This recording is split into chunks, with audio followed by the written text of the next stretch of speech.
Picture this for me. You're standing at the edge of an opportunity. Maybe it's a job application you've been putting off. Maybe it's asking to be considered for the starting 11.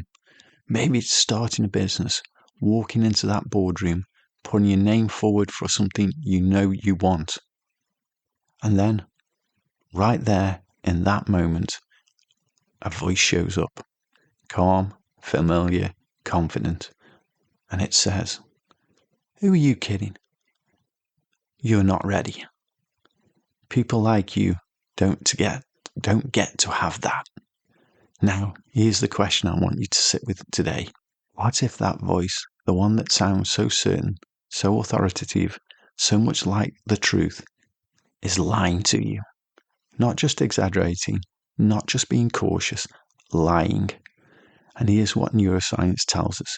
That voice was written for you, by your experiences, by your environment, by the people around you, often before you were old enough to question any of it. You didn't choose that belief, but you can choose what happens next. Today on the Winning Edge Coach podcast, we're going deep on limiting beliefs, where they actually come from, why they feel like facts, why most people never challenge them, and, most importantly, exactly what you need to do to dismantle them, no matter your sport, your profession, or your background.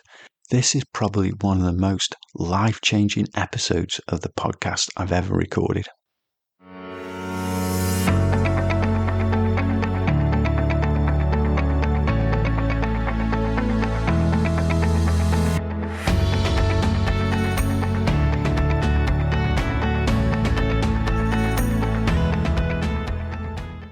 Welcome back to the Winning Edge Coach podcast. I'm your host, Kev Oakley, and this is where we break down the tools, tactics, strategies that build a stronger, more resilient mindset so you can perform at your best when it matters most. Today's topic is limiting beliefs. Let's start with the definition, not the coaching version, the neuroscience version. A limiting belief at its core is a neural pathway, a well-worn groove in your brain that your mind defaults to when it encounters a relevant situation. Aaron Beck, the pioneer of cognitive behavioral therapy and one of the most influential psychologists of the 20th century, called them negative core beliefs, the deepest layer of our thinking, the foundation on which everything else is built. And here's the key thing. Your brain doesn't distinguish between a belief based on solid evidence and a belief built out of a moment of fear, shame, or failure from 20 years ago. It's been rehearsed enough times, the brain treats it as fact. Neuroscientists describe this with a phrase you may have heard. Neurons that fire together, wire together. Every time you think, a thought, a small electrical signal travels a neural pathway. Repeat it enough, consciously or not, and that pathway becomes a superhighway, smooth, effortless, and automatic. It's not weakness, that's just how the brain works. The same process that makes elite athletes able to perform skills without conscious thought, that same process is what makes limiting beliefs so real. They are neurologically efficient, but there's a critical difference. Performance habits are built through deliberate repetition. Limiting beliefs are often built through emotional pain.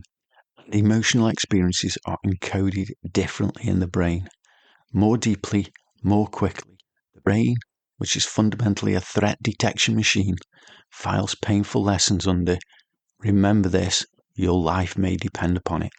And so, a 10-year-old who gets publicly embarrassed in a class doesn't just feel embarrassment. They file a belief, "I'm not smart enough." A 15-year-old who gets dropped from the team doesn't just experience disappointment. They file a belief, "I'm not good enough to compete at this level."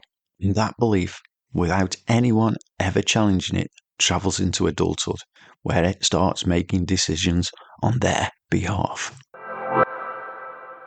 So, where do these beliefs actually come from?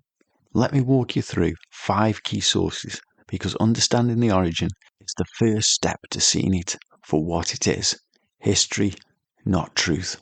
Origin 1. early childhood programming. Research in developmental psychology is clear. The brain is most malleable, most open to programming in the first 7 years of life. Aaron Beck identified that the core beliefs we form in childhood about ourselves, about others, and about the world become the lens through which we interpret everything that happens to us for the rest of our lives.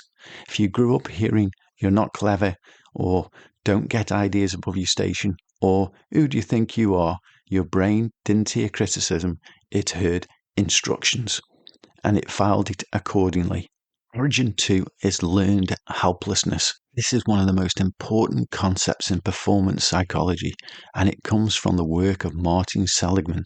Seligman's research found that after repeated exposure to situations where nothing they did changed the outcome, subjects stopped trying completely.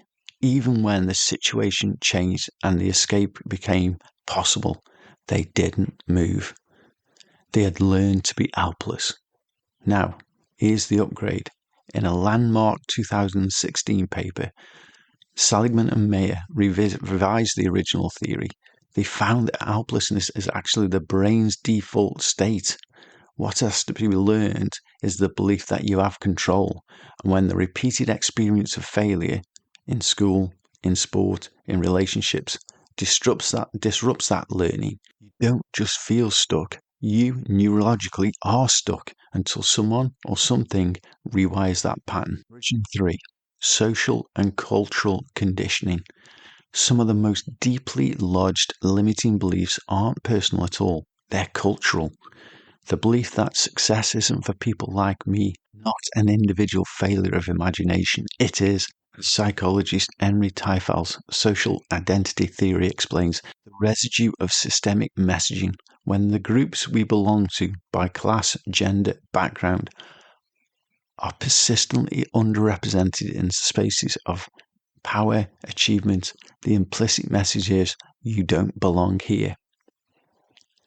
This is why representation matters, not just politically, neurologically. When you cannot see yourself in the position you aspire to, the brain has no reference point. Without a reference point, it defaults to the familiar script. That's not for someone like you. Origin 4, epigenetics, the inherited beliefs. This one genuinely stopped me when I first read the research. We know trauma leaves psychological scars. But modern epigenetics, the study of how environment affects gene expression, has shown something extraordinary.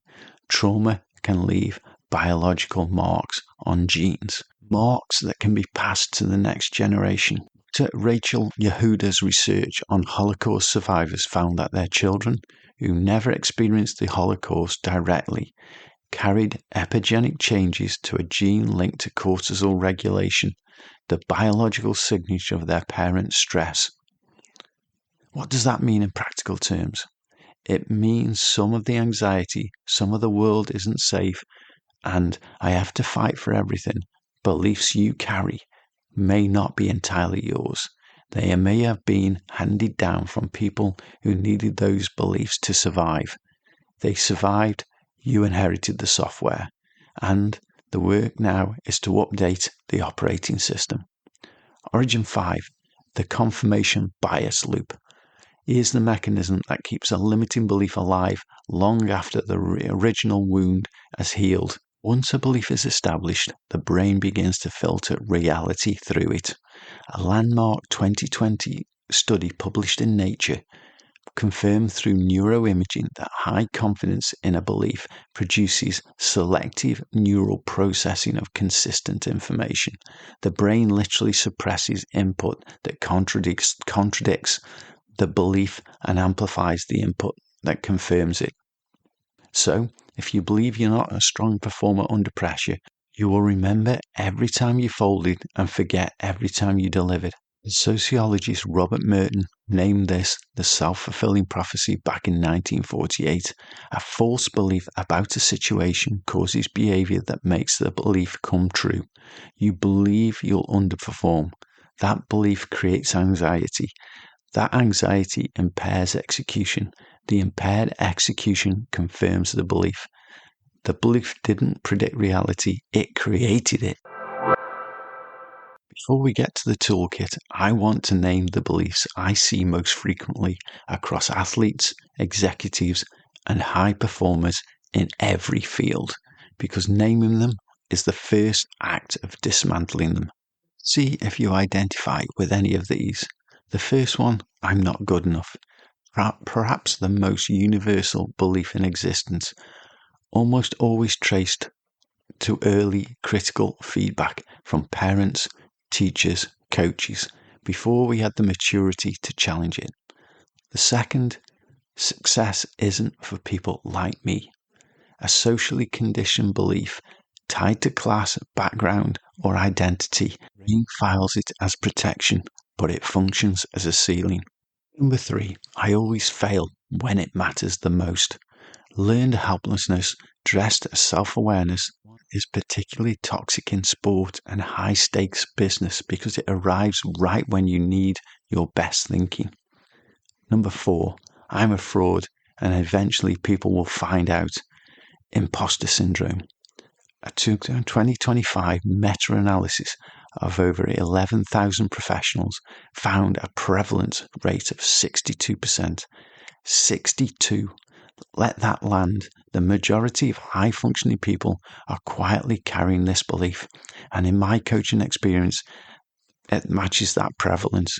The number of people I've coached who actually their underlying issue is they believe they're a fraud and they're going to get found out. Number 5, I have to be perfect to be worthy. A perfectionism-based belief almost always formed in environments where love or approval was conditional on performance. Number 6, I don't deserve this. Rooted in shame, this one sits beneath many of the others. It is the belief that quietly sabotages success even when everything is going right. Finally, number 7, if I really go for it and fail, that proves I really am not enough. This is the shadow belief behind chronic underachievement. The terror isn't failing, it's what failing would mean. If you identified with one of those, that's good because it's data. That discomfort is data. Stay with it because we're going to dismantle it. Okay, so this is the core of the episode. This is what we came here for. 7 evidence-based tools for dismantling limiting beliefs. I'm giving you the science behind each one and the practical application you can use today. Tool number 1 is catch it, check it, change it, better known as cognitive restructuring. This is the engine of cognitive behavioral therapy, CBT. CBT is one of the most extensively researched psychological interventions in history, and one of its core mechanisms is this 3-step process. Step 1, catch it. Learn to identify the limiting thought the moment it appears. Listen for your language. I can't, I always, I never. I'm just not that kind of person who. Then check it. Step 2, interrogate the belief like a barrister, not a friend. Ask, what is the actual evidence for this? Has there been even one time this wasn't true? Am I predicting an outcome or reporting one?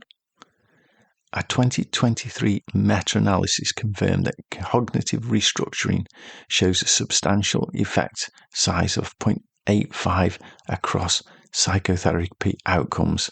This is a significant result. Change it. Step 3. Replace the belief with a more accurate, evidence-based alternative.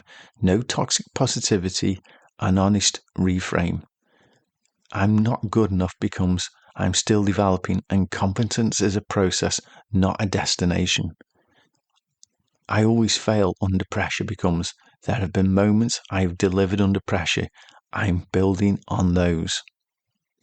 Words shape neural pathways. New words, repeated deliberately, build new pathways. Tool 2, the growth mindset, the Stanford breakthrough. Carol Dweck's research at Stanford University fundamentally changed how we understand human potential. She identified 2 ways people relate to their abilities. First, a fixed mindset treats intelligence and talent as static. You either have it or you don't. Failure is a verdict. A growth mindset treats abilities as developable through effort, strategy, and learning. Failure is feedback. The neuroscience behind it is compelling. When individuals with a growth mindset encounter challenges, neuroimaging shows increased activity in learning-related brain regions. They are literally learning more from the same experience than those with a fixed mindset. And crucially, Dweck's research confirms that mindset is changeable. It's not a personality type. It is a practiced orientation. Tool 3. Build self-efficacy through evidence. Albert Bandura's theory of self-efficacy is one of the most cited works in the history of psychology. Self-efficacy is your belief in your capacity to execute the behaviors needed to achieve specific outcomes. And Bandura identified 4 ways to build it. First, mastery experiences. Small, deliberate wins. Nothing rewires a limiting belief faster than evidence that contradicts it. Design situations where you build the first win, then the second. Let the brain update its file. Second, vicarious experiences. Find people who came from where you came from and got to where you want to go. If they did it, I can do it. Neurologically powerful, not naive. Third, verbal persuasion. Credible evidence-based encouragement from someone you respect deposits belief into your system. Seek those people out. And fourth, reframing psychological arousal. Your heart racing, your palms sweating before a big moment. That's not your body telling you to run. That's your body telling you to perform. The interpretation is yours to choose. A 2025 empirical study confirmed that mastery experience is the single most powerful driver of self-efficacy change. So, if I could give you one practical takeaway from this segment, stop waiting until you're ready. Go get the evidence. Build small wins a bit at a time. Change cognitively. Rule number 4, ACT, cognitive diffusion. Acceptance and commitment therapy teaches you to create distance from a belief rather than fight it. The technique is called cognitive diffusion, and it's elegant in its simplicity. Instead of hearing, I'm not good enough, and treating it as a fact about you, you label it as a product of your mind. I'm having a thought today that I'm not good enough. That single shift changes everything. You've moved from being inside the thought to observing it. You are a thinker, not the thought. A 2025 controlled study found ACT significantly reduced all components of limiting belief frameworks, with the effect maintained at a 2-month follow-up. The ACT metaphor I love the most. Your mind is a radio that never turns off. You can't control what it broadcasts, but you can choose whether to dance to every song it plays. Rule 5. Narrative therapy. Rewrite the story. Every limiting belief is also a story, and the most powerful insight from narrative therapy, developed by Michael White and David Epstein, is this: you are not your story. You are the author of your story. The technique that translates immediately to a coaching context is externalization. Instead of saying, I'm anxious, you say, I'm experiencing anxiety. Instead of, I'm not good enough, you say, I'm carrying a belief that says I'm not good enough. That shift separates your identity from the belief. And once the belief is separate from you, you can examine it, question it, rewrite it.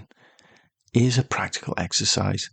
Take a limiting belief you're carrying, write it out, then ask, where did this belief come from? Who first taught it to me? What evidence has it been ignoring? Find the exceptions, the moments when the belief wasn't true. Every exception is a thread of a different story. Pull on it. Rule 6. The body knows. Somatic interrogation.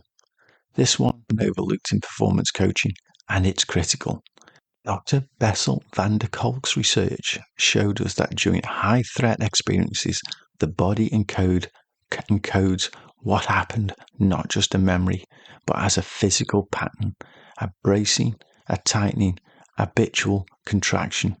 This is why purely cognitive approaches sometimes fail to shift the deepest beliefs. You can think your way to a new perspective and still have your body contract the moment you walk into a room where that belief was formed. The practical implication: pair any belief change work with body-based practice. Notice where you feel the limiting belief. In your chest, in your throat, your gut. Breathe into it deliberately. Move. Use your body's natural release mechanism. The belief cannot fully release until the nervous system feels safe in the new story. Tool 7. Build experiential legs for the new story. New belief is like a table with no legs. You've got the surface, the new thought, the reframe, but without legs to hold it up, it collapses the moment real pressure hits. The legs are the new experiences that contradict the old belief. After every belief change intervention, a deliberate action that puts the new belief to the test in a low-stakes environment. If the belief is, I'm not a strong communicator, go have a conversation where you practice being articulate. If it's, I crumble under pressure, create a controlled pressure scenario and execute well. Each successful experience is a new leg under the table. Build enough legs and the old belief has nowhere to stand. So let's bring this all together into a framework you can apply, whether you're coaching yourself or someone else. 7 steps, one at a time. Step 1, identify the belief. Listen for the language. I can't, I always, I never. People like me don't. Step 2, trace the root. Where did this belief come from? How old were you? What was happening? This is about understanding that belief as an origin outside of you. Step 3, challenge with evidence. Has this belief always been true? Even once? What disconfirming evidence has your confirmation bias been filtering? Step 4, restructure. Write a new belief that is accurate and growth-orientated, evidence-based, not fluffy. Step 5, build the evidence. Design deliberate experiences that create proof for the new belief. Small wins first, and then accumulate. Step 6, integrate somatically. Work with the body as well as the mind. Breathe into places where the old belief lives. Signal safety to your nervous system. Step 7, reinforce daily. Use journaling, affirmations, or reflection to catch the old pattern when it surfaces, because it will. Neuroplasticity is not a one-time event. It's a daily practice. This is not quick work, but it is absolutely possible. The science is unambiguous. The brain is plastic. Beliefs are changeable. Before we bring this episode to a close, let me speak directly to the performance context. Whether you're an athlete, an executive, an entrepreneur, a student, limiting beliefs don't stay politely in the corner. They show up exactly when the stakes are the highest. That voice that says, here we go again, right before a big match, that's a limiting belief arriving on cue. The paralysis before a major presentation, that's a limiting belief using your nervous system against you. The reluctance to put your name forward for the promotion you know you deserve, that's a limiting belief posing as humility. And here is what elite professional psychology has shown us time and time again. Effort does not set your ceiling. Your beliefs do. REBT, Rational Emotive Behavior Therapy, developed by Albert Ellis and widely applied in elite sport, teaches performers to identify and actively dispute the irrational beliefs generating performance anxiety, not to eliminate pressure, but to change their relationship to pressure, because pressure is not the enemy. What you believe about yourself under pressure, That is the variable. Reinterpret the physiological arousal, reframe the stakes, build the evidence, and step into the arena not as someone who hopes they're enough, but someone who has done the work to know it. That is the winning edge. It's time to bring this episode to a close. So just remember, your limiting beliefs are not the truth about you. They're the story your brain was handed, usually long before you had the wisdom to question it. But you have the tools now. Catch it, check it, change it, build the evidence, rewrite the story, let the body follow, and then step into pressure, knowing that the version of you doing the work right now is already not the same as the version that started listening to this episode. That is how change happens, not in a single dramatic moment, but in 1,000 small acts of choosing a different belief. If today's episode hit home with you, I want to hear from you. Find me on Instagram, X, Blue Sky, or LinkedIn. All the links are in the show notes. Tell me which limiting belief you're working on. I read every message. And if this episode is useful to you, share it with someone who needs it. This is how the show grows. Subscribe if you haven't already. Leave a review. It genuinely helps us to reach more people who are chasing their edge. Until next time, thanks for listening and keep pushing your winning edge.